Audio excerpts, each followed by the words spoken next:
नमस्कार, आप देख रहे हैं एनबी न्यूज। आपके साथ मैं हूं पूजा परमार। लेते हैं खबरें सुपरफास्ट। भारत चीन सीमा पर तनाव कम करने पर लद्दाख के चुशूल में आज कोर कमांडर स्तर की चौथी बैठक होने जा रही है। ये बैठक सुबह 11:30 बजे होगी गलवान घाटी में। पिछले दिनों में भारत और चीन के सैनिकों के बीच हुई हिंसक झड़प के बाद दोनों देशों के बीच तनाव कम करने के लिए लगातार बातचीत का दौर जारी है।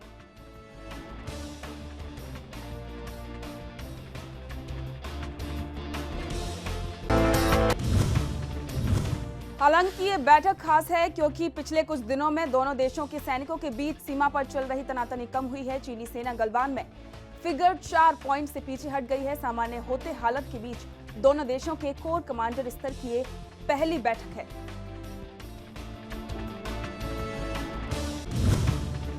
इस बार की दोनों देशों के बीच बातचीत का एजेंडा सभी विवादित क्षेत्रों में चीनी सैनिकों और शस्त्र हटाने को लेकर होगा। इसके साथ ही पेंगोंग लेक में और पीछे हटने का होगा।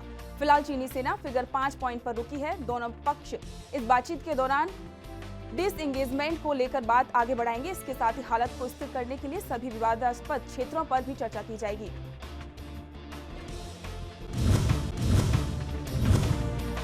जून महीने से अब तक दोनों देशों के बीच कोर कमांडर स्तर पर ये चौथी बैठक होने जा रही है। अंतिम बैठक 30 जून को लद्दाख के चुशूल में हुई थी। इससे पहले की दो बैठकें 6 जून और 22 जून को चीनी हिस्से के मोल्डो में हुई थी। इससे पहले एलएसी पर तनाव कम करने को लेकर 22 जून को करीब 11 बजे की मैराथन बैठक हुई थी।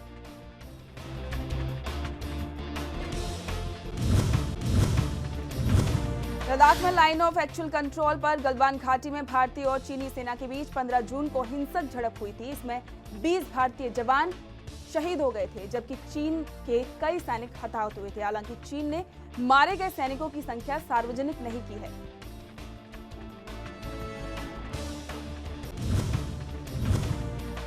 नेपाल के प्रधानमंत्री केपी शर्मा ओली ने एक बार फिर बेतुका बयान दिया है। इस बार के विवादित बयान में ओली ने भारत पर सांस्कृतिक अतिक्रमण का आरोप लगाया है। ओली ने कहा कि भारत ने नकली अयोध्या को खड़ा कर नेपाल की सांस्कृतिक तथ्यों का अतिक्रमण किया है।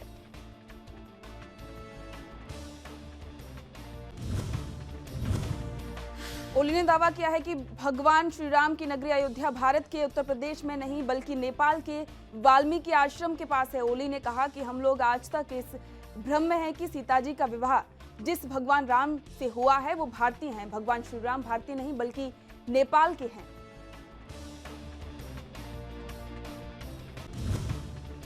ओली ने कहा कि अयोध्या जनकपुर से पश्चिम में रहे बीरगंज के पास ठोरी नामक जगह में एक वाल्मीकि आश्रम है, जहां एक राजकुमार रहते थे। वाल्मीकि नगर नामक जगह अभी बिहार के पश्चिम चंपारण जिले में है, जिसका कुछ हिस्सा नेपाल में भी है। उन्होंने कहा कि भारत द्वारा दावा किए जाने वाले स्थान पर राजा से शादी करने के लिए अयोध्या के लोग जनकपुर में कैसे आए।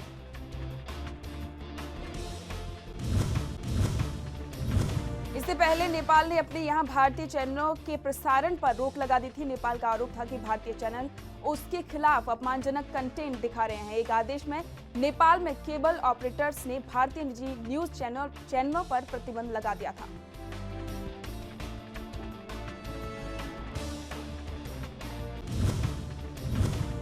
राजस्थान में गहलोत सरकार को लेकर कांग्रेस पार्टी के अंदर दो दिग्गजों के बीच खींचतान जारी है। सीएम गहलोत ने 100 से अधिक विधायकों की परेड कराकर अपना शक्ति प्रदर्शन किया। हालांकि राजस्थान विधानसभा का गणित देखें तो साफ होगा कि गहलोत के पास भले ही आवश्यक विधायकों की संख्या हो, लेकिन वो सचिन पायलट की अनदेखी नहीं कर सकते हैं, क्योंकि 200 सदस्यों वाली विधानसभा में सरकार चलाने के लिए 101 विधायकों का समर्थन चाहिए। वहीं अगर सचिन पायलट अशोक गहलोत के साथ नहीं आते हैं तो राजस्थान सरकार को हमेशा खतरा बना रहेगा। सूत्रों की माने तो सचिन पायलट अपने समर्थक 4 विधायकों को मंत्री बनाए जाने की मांग कर रहे हैं। साथ ही सचिन पायलट की मांग है कि इन मंत्रियों को वित्त और गृह मंत्रालय दिया जाए। इसके अलावा वे प्रदेश कांग्रेस अध्यक्ष का पद भी अपने पास रखना चाहते हैं। कांग्रेस को राजस्थान में विधानसभा चुनाव में जीत दिलाने में सचिन पायलट की बड़ी भूमिका रही है, लेकिन मुख्यमंत्री का ताज पहनने की बारी आई तो अशोक गहलोत का पलड़ा भारी दिख रहा है। इससे सचिन पायलट नाराज हो गए। हालांकि पायलट को डिप्टी सीएम बनाया गया है, तब मामला शांत हुआ। राजस्थान में राजनीतिक घटनाक्रम के बीच महाराष्ट्र में चल रही गठबंधन की सरकार भी अलर्ट हो गई है। एनसीपी प्रमुख शरद पवार ने मुख्यमंत्री उद्धव ठाकरे से मुलाकात की।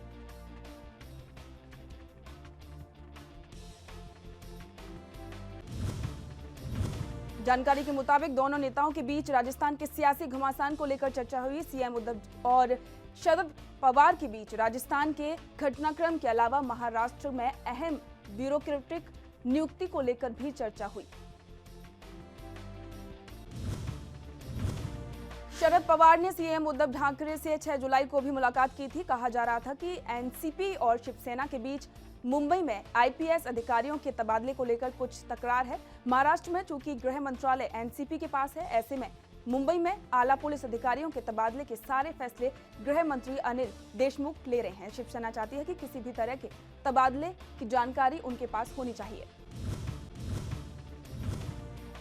देश में कोरोना संक्रमण लगातार बढ़ता जा रहा है, इसके लिए सरकार पर्याप्त व्यवस्था भी कर रही है। कल यूपी के बाराबंकी के कलेक्ट्रेट परिसर में कर्मचारी के कोरोना पॉजिटिव मिलने के बाद कलेक्ट्रेट परिसर को बंद करवा दिया गया है। इस दौरान अपना काम कराने वालों को दिक्कतों का सामना करना पड़ा है। अपर जिलाधिकारी ने कहा कि दिक्कत तो हुई है, मगर सुरक्षा जरूरी है।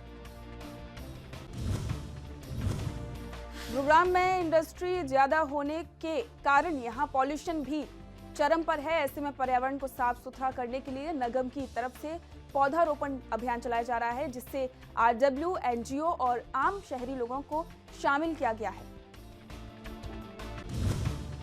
निगम की तरफ से सभी लोगों से पौधे लगने के लिए अपील की जा रही है, जिसको देखते हुए लगभग 300 आरडब्ल्यूए और एनजीओ इस मुहिम में शामिल हुए हैं। आम लोगों ने भी बढ़ चढ़कर इसमें हिस्सा लिया है। अभी तक 95,000 पौधों की रिक्वायरमेंट आई है, जिसमें ज्यादातर लोगों को पौधे दिए जा चुके हैं। हरियाणा के टोहना शहर के रेलवे रोड स्थित 7 सीज परिवार में एक संस्था की ओर से कोरोना महामारी को लेकर जागरूकता कार्यक्रम किया गया। कार्यक्रम की अध्यक्षता समाजसेवी हरपाल सिंह बुडानिया ने की। इस दौरान शहर की अनेक समाजसेवी संस्थाओं के प्रतिनिधियों ने कार्यक्रम में भाग लिया। उत्तराखंड के काशीपुर के आईटीआई थाना क्षेत्र में आज सफाई कर्मियों के साथ मारपीट की घटना से सफाई कर्मियों में आक्रोश उत्पन्न हो गया है। इस दौरान दर्जनों की तादाद में एकत्रित होकर सफाई कर्मियों ने आईटीआई थाने पहुंचकर अपना आक्रोश जताया और आरोपियों के खिलाफ तहरीर सौंपते हुए कार्रवाई किए जाने की मांग की।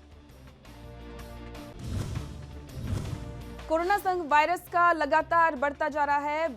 फिल्म इंडस्ट्री से जुड़े कई लोग भी इसके चपेट में आ चुके हैं और कई सेलेब्स के स्टाफ मेंबर्स कोरोना पॉजिटिव पाए गए हैं। अमिताभ बच्चन और फैमिली के अलावा कई आर्टिस्ट कोरोना पॉजिटिव पाए गए हैं। इसी बीच बॉलीवुड एक्ट्रेस सारा अली खान ने बताया कि उनके ड्राइवर कोरोना पॉजिटिव मिले हैं, जिसके बाद उन्हें क्वारंटीन सेंटर भेज दिया गया है। इससे पहले कई सेलेब्स के स्टाफ मेंबर्स इसके चपेट में आ चुके हैं। बता दें कि उन्होंने इंस्टाग्राम पर एक पोस्ट शेयर करके इसकी जानकारी दी है। कोरोना वायरस की रोकथाम और इलाज के लिए भारत में बनाई गई वैक्सीन का इंसानी परीक्षण पटना एम्स में जल्द ही शुरू होने वाला है। भारतीय वैक्सीन का नाम है कोवैक्सीन।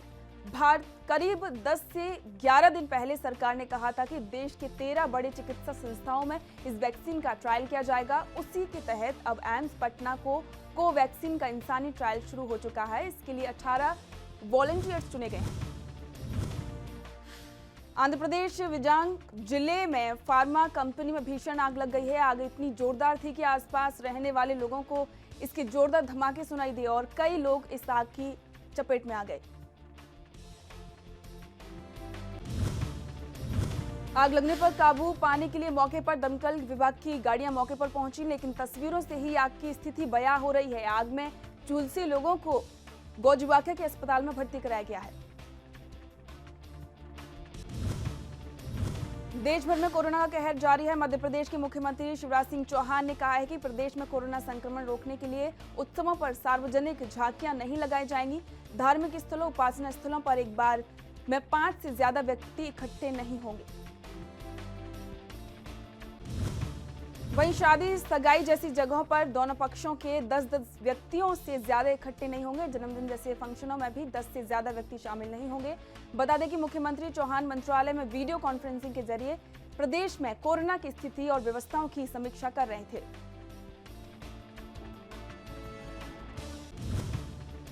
अभिनेत्री नाया रिवेरा की कैलिफोर्निया में झील में डूबने के बाद मौत हो गई। वेंड्री काउंटी शेरिफ विभाग ने संवाददाता सम्मेलन में रिवेरा की मौत की पुष्टि की। 33 वर्षीय रिवेरा पिछले बुधवार को पीरू झील में लापता हो गई थी। उनके 4 साल के बेटे जोसी को एक नाव पर जीवन जैकेट पहने हुए पाया गया था। बेटे ने बताया कि उनकी मां झील में नहाने गई थी लेकिन वापस नहीं लौटी। लॉस एंजल्स में जन्मी रिवेरा ने CBS sitcom the royal family से अपने करियर की शुरुआत की थी। रिवेरा ने the fresh prince of Bel Air और बेवॉच सहित शो में कई मशहूर शो में काम किया है। तो वहीं पोस्टमार्टम में किसी तरह साजिश की बात सामने नहीं आई है।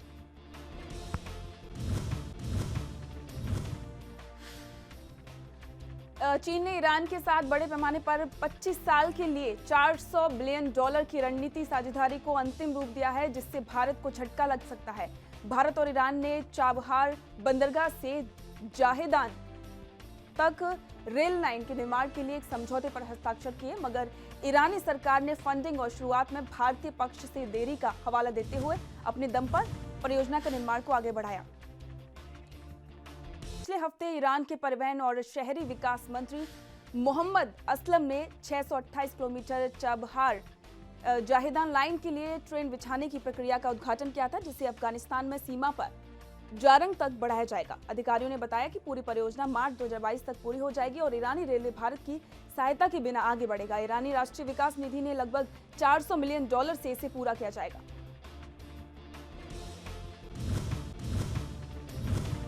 कोविड-19 के बढ़ते संक्रमण को देखते हुए बिहार में एक बार फिर से लॉकडाउन लगाने की तैयारी है। मंगलवार को बिहार सरकार ने आला अधिकारियों की हाई लेवल मीटिंग बुलाई है। इस मीटिंग में राज्य में कोरोना वायरस के मामलों की उच्च स्तरीय समीक्षा की जाएगी। सीएम नीतीश कुमार बैठक में मौजूदा हालात की समीक्षा करेंगे और इसके बाद अंतिम तौर पर लॉकडाउन पर सहमति बन सकेगी। बिहार के मुख्य सचिव दीपक कुमार ने कहा कि राज्य सरकार पूर्ण लॉकडाउन पर गंभीरता से विचार कर रही है, जिसके चलते मंगलवार तक इस संबंध में फैसला ले लिया जाएगा। बता दें कि बिहार में कोरोना संक्रमितों की संख्या 17,000 के पार पहुंच गई है। देश में कोरोना महामारी का जानलेवा कहर थमने का नाम नहीं ले रहा है। भारत में कोरोना मरीजों की संख्या 9 लाख के पार पहुंच गई है। वहीं 23,500 से ज्यादा लोगों की अब तक कोरोना की चपेट में आकर मौत हो चुकी है। देश में अब तक 5,66,000 से ज्यादा कोरोना मरीज ठीक भी हुए हैं।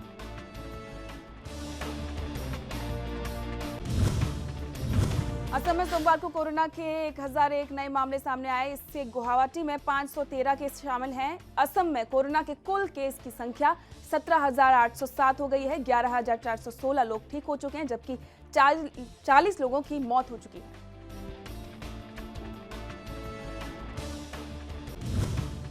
उत्तर प्रदेश में कोरोना के 1664 नए केस सामने आए हैं। एक दिन में प्रदेश में कोरोना केस का ये सर्वाधिक आंकड़ा है। यूपी में कोरोना संक्रमितों का कुल आंकड़ा बढ़कर 38,103 हो गया है। हालांकि अब तक 24,203 कोरोना मरीज डिस्चार्ज भी हुए हैं, जबकि 12,972 मरीजों का इलाज चल रहा है।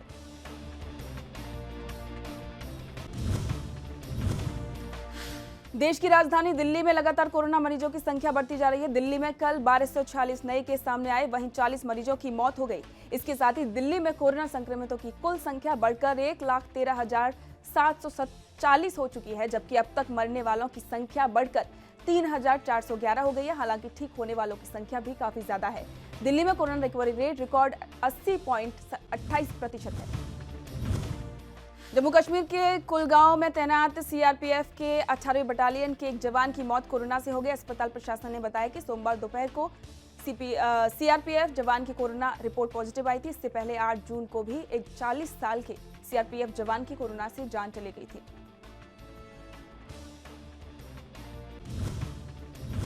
तमिलनाडु में सोमवार को कोरोना वायरस के 4,328 नए मामले सामने आए हैं, वहीं 66 और लोगों की मौत हो गई है। इसके अलावा संक्रमित 3,035 मरीजों को ठीक होने के बाद डिस्चार्ज किया गया है। इसके साथ ही राज्य में कोरोना के आंकड़े बढ़कर 1,42,798 हो गए हैं। इनमें से 92,567 मरीज ठीक हो चुके हैं, जबकि एक्टिव केस 48,196 हैं।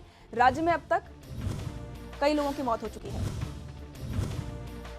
पूरी दुनिया कोरोना वायरस के कहर से बेहाल है। हर दिन 2 लाख के करीब कोरोना मरीजों की संख्या बढ़ रही है। दुनिया में पिछले 24 घंटों में 1,95,000 नए मामले सामने आए, जबकि 3,727 लोगों की मौत हो चुकी है। वर्ल्डोमीटर के मुताबिक दुनिया में 1,32,00,000 से ज्यादा लोग संक्रमित हैं, जबकि मृतकों की संख्या 5,74,000 के पार पहुंच गई है।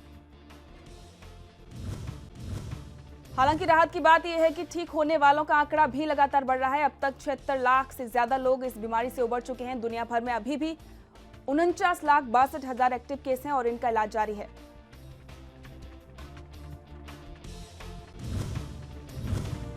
दुनिया भर में अमेरिका सबसे ज्यादा प्रभावित देशों की लिस्ट में सबसे ऊपर है। अब तक 34 लाख से ज्यादा लोग संक्रमण के शिकार हो चुके हैं, जबकि 1,38,000 से ज्यादा लोगों की जान जा चुकी है। ब्राजील में भी कोरोना का कहर बरकरार है। ब्राजील में 18 लाख से ज्यादा लोग वायरस से संक्रमित हैं। ब्राजील के बाद भारत और रूस में संक्रमितों की संख्या दुनिया में सबसे ज्यादा तेजी से बढ़ रही है।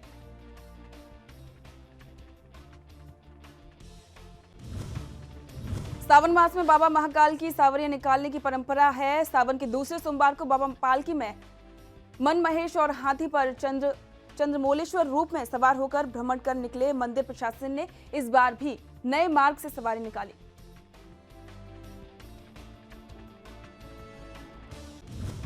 महाकाल मंदिर के सभा मंडल में कलेक्टर आशीष सिंह, एसपी मनोज सिंह के सहपत्नी भगवान के मन महेश रूप का पूजन किया, जिसके बाद भगवान पालकी से नगर भ्रमण के लिए रवाना हुए। इस दौरान सुरक्षा के पुख्ता इंतजाम किए गए। सवारी में पुलिस प्रशासन और जिला प्रशासन भी साथ में चल रहा था।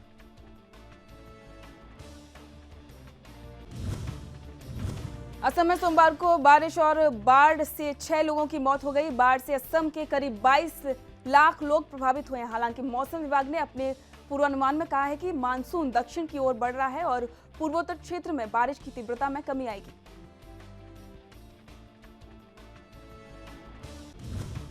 मानसून पश्चिम तट के कोंकण, गोवा से केरल की ओर सक्रिय है। मौसम का पूर्वानुमान बताने वाली निजी एजेंसी स्काई मेट वेदर ने कहा है कि 16 जुलाई तक मुंबई में भारी बारिश होने की अनुमान है। हालांकि 15 जुलाई को महानगर में सबसे तेज बारिश हो सकती है।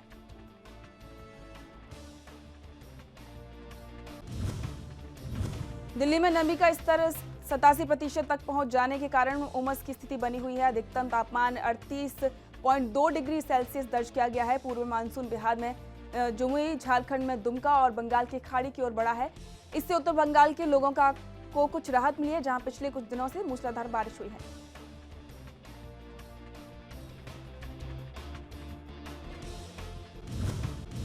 पंजाब और हरियाणा में अधिकतम तापमान सोमवार को सामान्य के करीब रहा। दोनों राज्यों में मौसम शुष्क बना रहा। हालांकि अगले कुछ दिनों में दोनों राज्यों में कुछ स्थानों पर बारिश हो सकती है। चंडीगढ़ में अधिकतम तापमान 34.5 डिग्री सेल्सियस दर्ज किया गया है। हरियाणा के अंबाला में तापमान 34.5 डिग्री सेल्सियस दर्ज किया गया।